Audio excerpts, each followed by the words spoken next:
Welcome, Yuba College Students History 17B. Your instructor Joe Curley here. We're going to talk about the 1920s because that's where we are. That's where Fauner's at. That's in our textbooks. To me, the 1920s is indicative of something that happens during that decade and something cultural. So the title today, Searching for a Sense of the Sacred. I want to start with a poem. Turning and turning in the widening gyre, the falcon cannot hear the falconer. Things fall apart. The center cannot hold. Mere anarchy is loosed upon the world. The blood-dimmed tide is loosed. And everywhere the ceremony of innocence is drowned. The best lack all conviction, while the worst are full of passionate intensity. Surely some revelation is at hand. Surely the second coming is at hand. The second coming. Hardly are those words out when a vast image out of spiritus mundi troubles my sight. Somewhere in the sands of the desert, a shape with lion body and the head of a man, a gaze blank and pitiless as the sun, is moving its slow thighs, while all about it real shadows of the indignant desert birds. The darkness drops again, but now I know that 20 centuries of stony sleep were vexed to nightmare by a rocking cradle.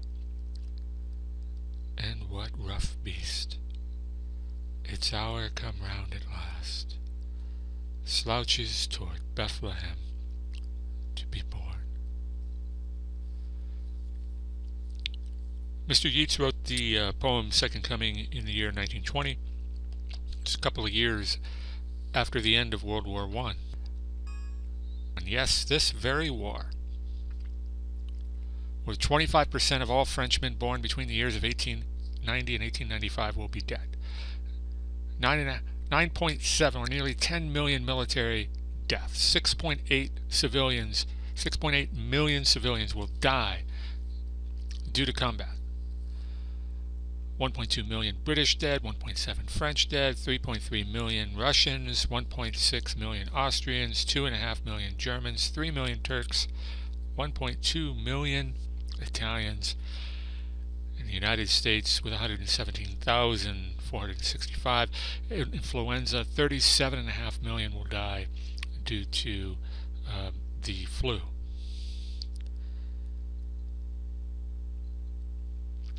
Which brings me to Friedrich Nietzsche. Nietzsche, yeah.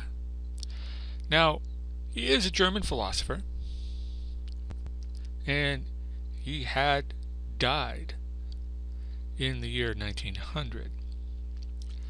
I know you're thinking, well, wait, isn't this American history? What are we doing talking about a German philosopher who'd already been dead? We're supposed to be talking about the 1920s. My point in bringing up Nietzsche is that in America, in the 1920s, there is a revival in the ideas of some 19th century philosophers such as Nietzsche, Kierkegaard, Dostoevsky, Sartre. And all of them have something very, very much in common, and that is the idea of existentialism. After World War I is over, existentialist thought begins to invade the United States. The United States culture, its writers, its singers, its artists, its painters, its sculptors take up the ideals of existentialism. So what exactly is that? Gott ist tott is what Nietzsche wrote.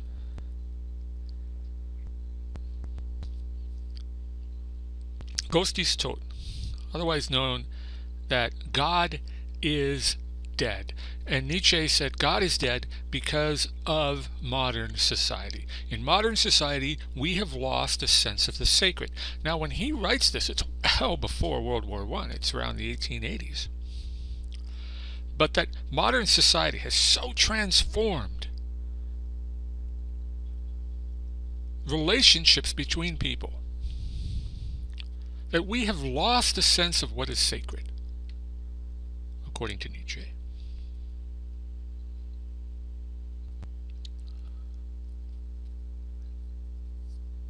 Nietzsche writes further that moral and rational thinking, moral and scientific thought, are not enough. Religion and science has failed us, and the proof of that is in the First World War. Religion and science, in fact, might have contributed to the destruction of the First World War. Why would we want to repeat that? There needs to be more, according to Nietzsche, according to Sartre, according to Kierkegaard, according to Dostoevsky, that we need to take up as human beings. We cannot count on our moral leaders. We cannot count on our scientific leaders. They've led us astray. We need to experience our own existence and live our own authentic experience. Authenticity in the context of existentialism is being true to one's own personality, being true to your own spirit, being true to your own character.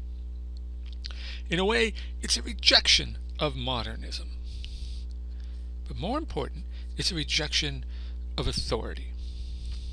You don't need church. You don't need the state. What you need is yourself. There's a book that came out just a year ago, actually, All Things Shiny.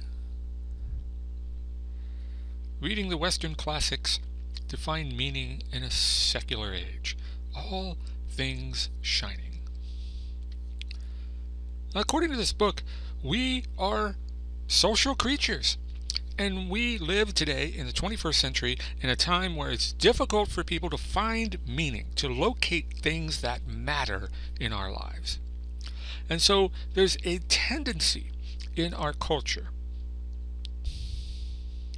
to grab onto something. And it's my belief, ladies and gentlemen, that this 21st century cultural this cultural norm begins in the 1920s. And that's where I want to start. I think in the 1920s, American society is attempting to locate itself.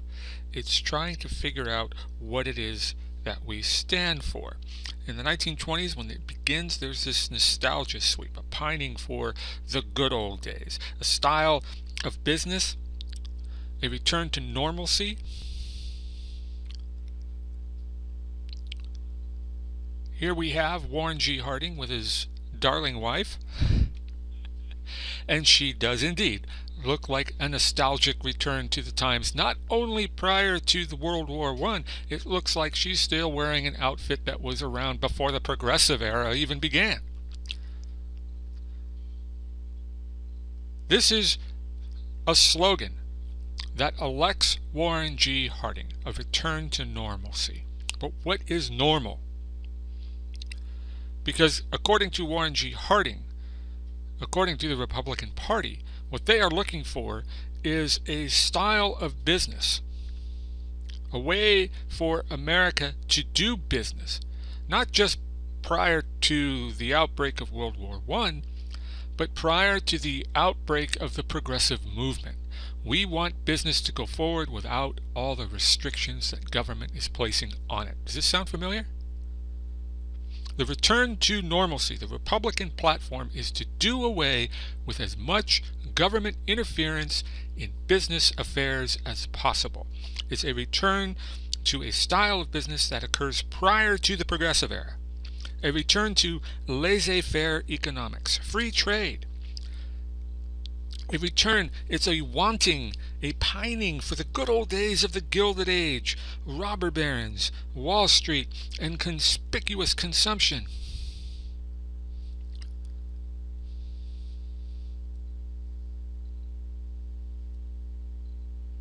These are the 1920s. Henry Ford, the looming skyline of New York City. Build, build, and government don't get in the way. And of course, conspicuous consumption. I know that you will join with us in giving a really rousing, rip-roaring reception to Harry Van and Les Blondes. Mr. Van. Okie dokie, Becker, take it away. These will be amusing, Gertrude. Oh, I hope so. If you're blue and you don't know where to go to, why don't you go where Harlem sits? Putting on the Ritz. Tangos dance upon the bevy of high bounce around the levee, all misfits. Putting on the Ritz. That's where each and every Lulu belle goes. Every Thursday evening in her swell clothes. Rolling elbows, come with me. We'll attend a jubilee and see them bend their last two bits. Putting on the Ritz.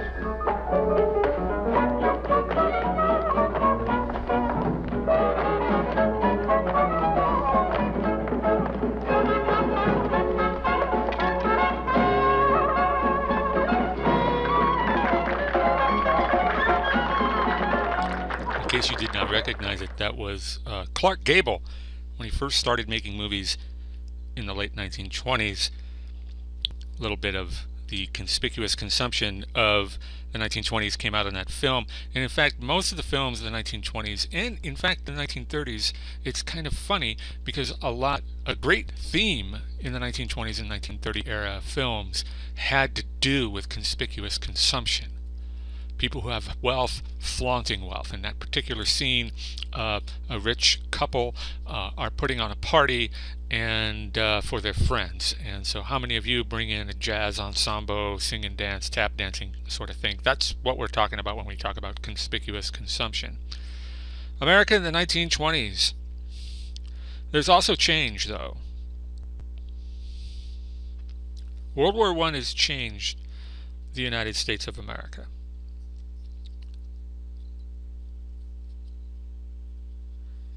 The 1920s will mark in the census, for the first time, there are more city folk than country folk. For the first time in the history of the US of A, we have more people living in an urban setting than in a rural setting. The fourth industrial revolution is electricity, ladies and gentlemen, and the United States is leading the way. It makes possible cities. It makes possible Nickelodeons. It makes possible something called celebrities and celebrity worship. America in the 1920s also had, at least early on, problems with immigration. In 1919, 110,000 folks crossed the Atlantic or the Pacific to come to the United States of America. Almost 4 times as many will come in the following year, and then that will be doubled by 1921. The reaction to this flood of immigrants in the 1920s is brisk, it's quick, and it's ugly. There's huge pushback, particularly against Southern and Eastern Europeans, as well as others. And the Immigration Act of 1924 is an example of the type of legislation trying to hold back the tide of immigration, trying to hold back the tide of people who are trying to escape Europe. Escape Europe. Europe, particular, where death and destruction has rained down during the First World War. Heck, the United States was never bombed, attacked in any way. It's looking good. the bastion of democracy. Who would not want to go to the United States of America in the 1920s? The Immigration Act of 1924 places a quota based on the 1890 census that only 2% of a particular country's native-born population in the United States at that particular time will be allowed to enter. So if we talk about Italian Americans, how many Italians were in the United States? Not very many. And so only 2% of that not very many is now allowed to immigrate into the United States after 1924.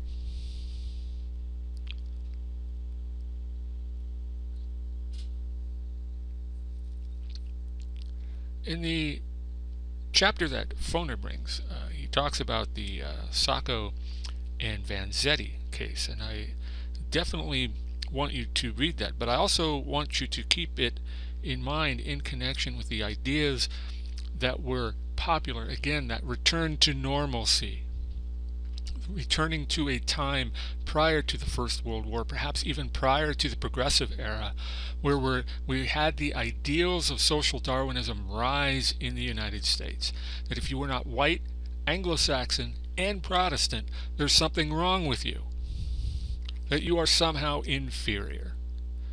And the idea that we can have Italians coming to the United States, and by the way, these Italians are being looked at as the source of a new crime wave spreading across America. Not that the Prohibition, the 18th Amendment, passed in 1919 had anything to do with it. And that most of the bootleggers, especially across the country, Midwest and the South, are white, Anglo-Saxon, and Protestant. That had nothing to do with it either. We're going to pin the blame on these others. So when you do read the Sacco and Vanzetti case in the Foner book, keep in mind that racism and social Darwinism has a tremendous amount to do with this. In fact, if we take a look at the Klu Klux Klan, it has a revival, a huge revival in the 1920s, and the state that is leading that revival is not in the South, it's actually up north, Indiana.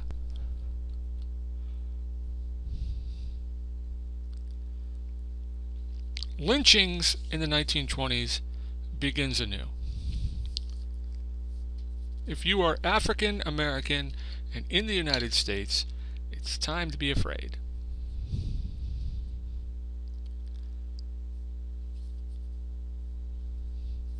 During the 1920s,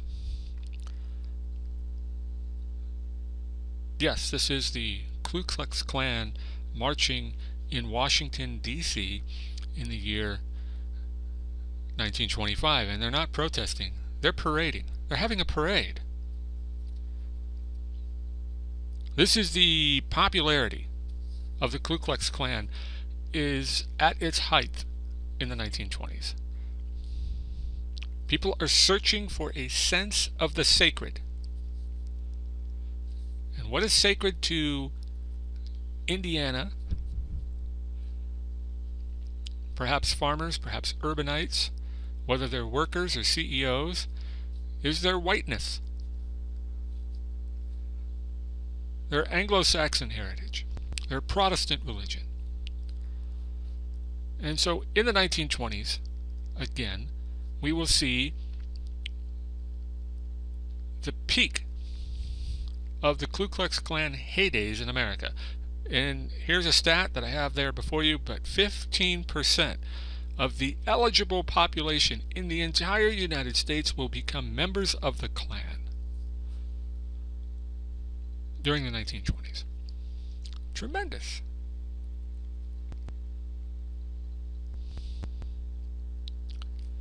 Dating in the 1920s is changing. I'm bringing this up because, again, we're going to that slogan, the return to normalcy. You can't return to normal. You can never go back. And this is one of the reasons why. The automobile, the Model T Ford, there it is, in the 1920s. The old method of dating before the automobile showed up was that you knocked on your girlfriend's door, and the parents would come out, and everyone would have pie out on the porch. And maybe some lemonade or whatever. And if it was cold outside, you'd go inside, but you'd sit, you were with the parents.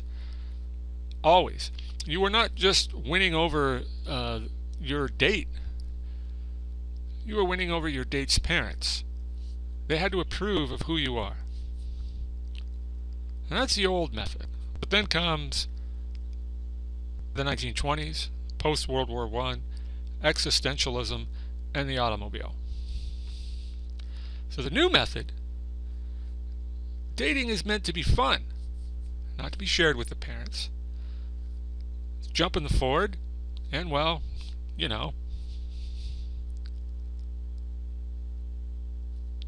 read that during World War I, there was free access, at least among GIs, to birth control methods, condoms and whatnot. And so these are being readily used. So ask your great-grandmother about the 1920s. This is where the invention of the miniskirt is. Short hair, because women don't have time. Women are going back to work. They're dating. Interesting. Women ditch the corsets. Get out of here. They grab the lipstick and they start to dance to African rhythms. The British writer named Havelock Ellis. Sex is the central function of life. It is pure, natural, and good. And he did not differentiate, Mr. Ellis, between sex between males and males, women and women, or men and women. He did not say that monogamy was good or monogamy was bad. In the 1920s, sex, he says, is the central function of life. And since this is an existentialist ideals, these are the times you need to experience it, and you need to have this authentic moment and grab it while you can. Early jazz is part of the experience. So we're going to watch a little clip here of Jelly Roll Morton, one of the first jazz composers in the United States, born Ferdinand Joseph Lamoth in New Orleans. Professional career between Chicago, New York, LA. Most of these pictures are taken in Mississippi military.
there it is.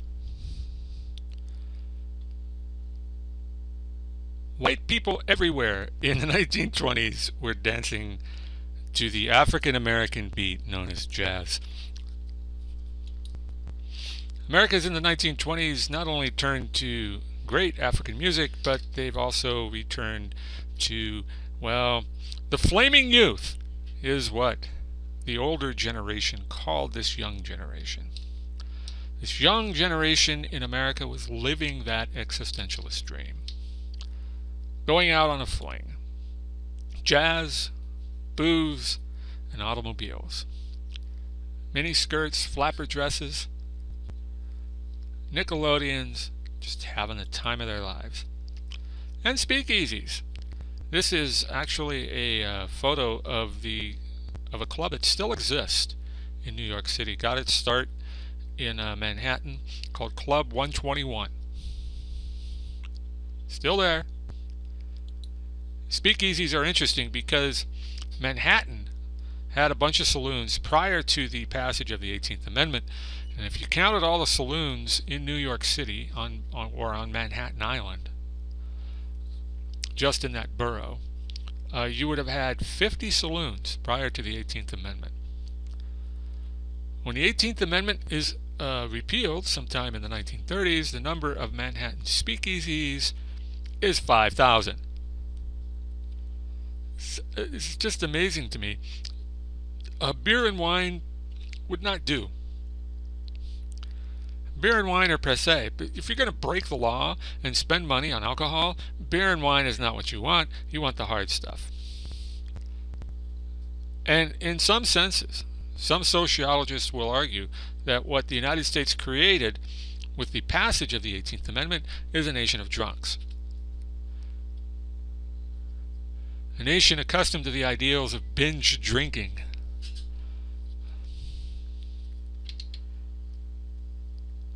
Talk about Dick Tracy for a second. What? Yes, Dick Tracy. Dick Tracy is tied to the 1920s. See, culture is not created within a vacuum. Culture is created based on reality, based on what's going on in the world around them. Comic book culture, there is such a thing. There is the study of American popular culture, and you can become a historian of American popular culture. And if you were a historian of American popular culture, you might become a professor who teaches Dick Tracy, because Dick Tracy was wildly popular beginning in the 1920s. And one of the reasons why is where Dick Tracy came from. You see, in Chicago during the 1920s, crime began to skyrocket. Homicides up over almost 800% from 1920 to 1928. Many of you have seen probably the old movies, the gangster movies, gangs running around with Tommy guns shooting each other up. This is during this particular time. The metropolis was under prohibition, and the people who were bringing alcohol to the speakeasies in Chicago were mobsters, mafia. And to control turf, they turned to the Tommy gun. And sometimes the bullets miss its intended targets and hit innocent bystanders. Chester Gould was the one who created Dick Tracy in 1926 in Chicago. The story is about a police officer who is avenging the death of his parents who were killed in a drive-by, accidentally. And so Dick Tracy is that detective who will take his methods,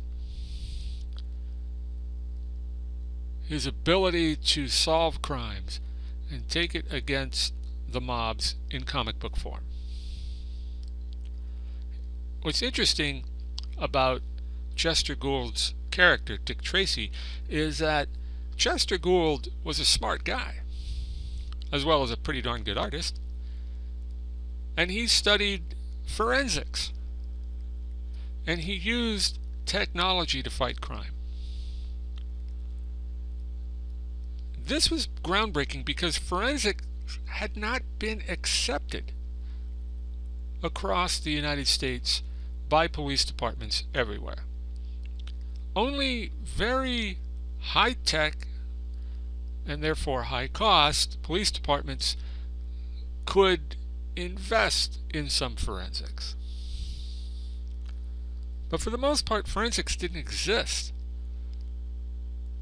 Chester Gould comes out with Dick Tracy. Dick Tracy uses a lot of forensics. Guess what? CSI is born. Dick Tracy. Police departments around the country will begin to look at Dick Tracy and look at some of the technology that Dick Tracy uses to solve crimes and try to search out some of that technology to see whether or not it would fit in their police departments. I know you see Dick Tracy talking to his wristwatch, and the wristwatch actually has an image on it. And this is 1926. Before there were cell phones. You can do this now with an iPod Touch. Walk around with your iPod Touch, Skype on. The person can see you, you can see them, and you're talking for free. Dick Tracy is an amazing comic book. The characters are actually based on real people. Prune Face was Mussolini. The character Big Boy was the mobster, Chicago mobster, Al Capone. 88 Keys was also a jazz player in Chicago.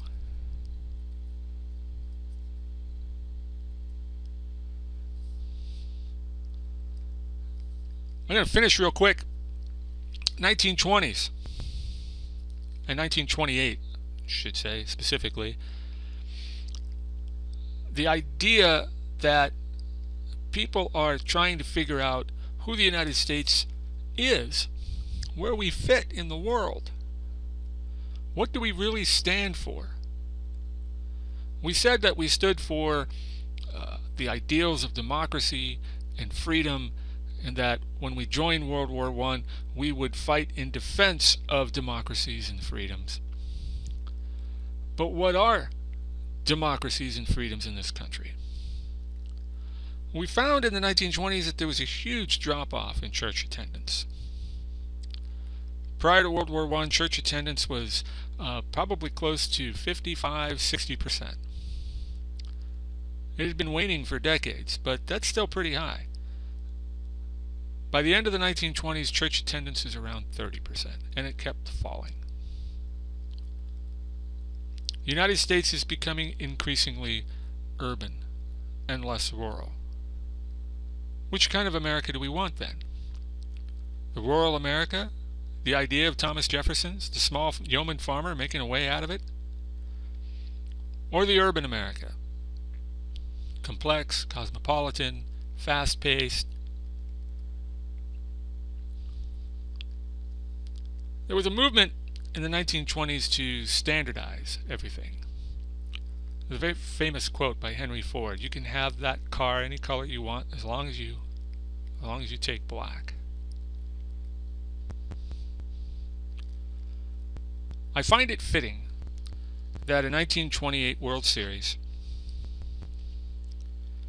and I pick on 1928 because in 1929 the Great Depression starts, so I'm looking at the 1928 World Series, and the Yankees will sweep the Red Sox, the Yankees will sweep the St. Louis Cardinals in 4 games. Babe Ruth is part of the onslaught. I think he smacked 3 home runs himself during those 4 games. I find it fitting that a New York urban town, in the last year before everything crashes, beats some small Midwestern startup team. The 1920s, ladies and gentlemen. See you next time.